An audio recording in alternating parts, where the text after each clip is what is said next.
Welcome back to another episode of Animal Facts They Don't Teach You in School. The first animal on today's list is the living alarm clock, chickens. Did you know these egg shitters are more closely related to the T-Rex than they are birds? Yeah, you heard that right. Chickens are pretty damn closely related to the Royd lizard. Have you ever wondered why chickens walk around and they always look fucking confused? They're like...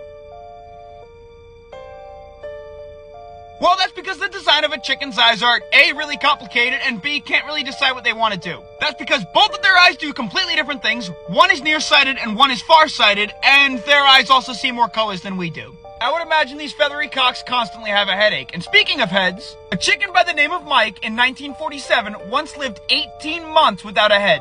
First of all, who names a chicken Mike? And second of all, why was he headless for that long? Alright, next animal. One of the very few animals to evolve like a real-life Pokemon, the caterpillar. And I bet you didn't know this, but caterpillars dance to music. Things are right here, but for whatever reason, when you talk, hello!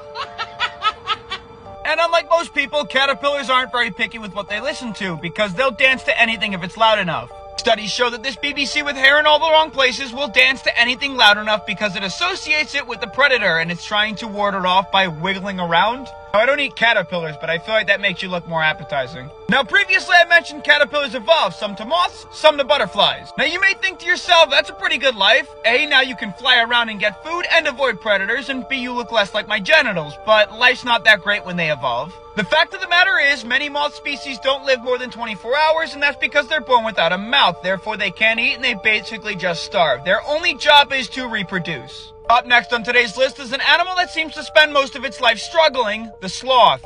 Besides looking like my creepy old neighbor, every time they defecate a third of their body weight. I can't imagine that's an easy thing to do. And aside from releasing demons every time they have to go to the bathroom, it also happens once per week, and it's life-threatening. That's right, every time the animal embodiment of molasses decides it has to go to the bathroom, which is once per week, it climbs all the way down to the bottom of the tree and digs a hole to go into. So now not only are you pushing out demons, but you're also worried about predators. And you can't move very fast in case one comes along. But don't worry, they're not totally useless. Because for some reason, they can hold their breath double the amount of time as a dolphin. Dolphins are about 20 minutes, sloths are about 40.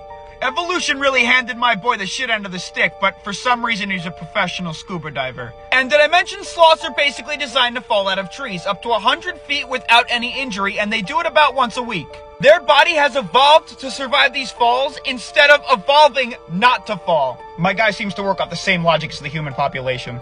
I'm starting to think monkeys weren't actually our ancestors. Sloths were. All I got. Peace.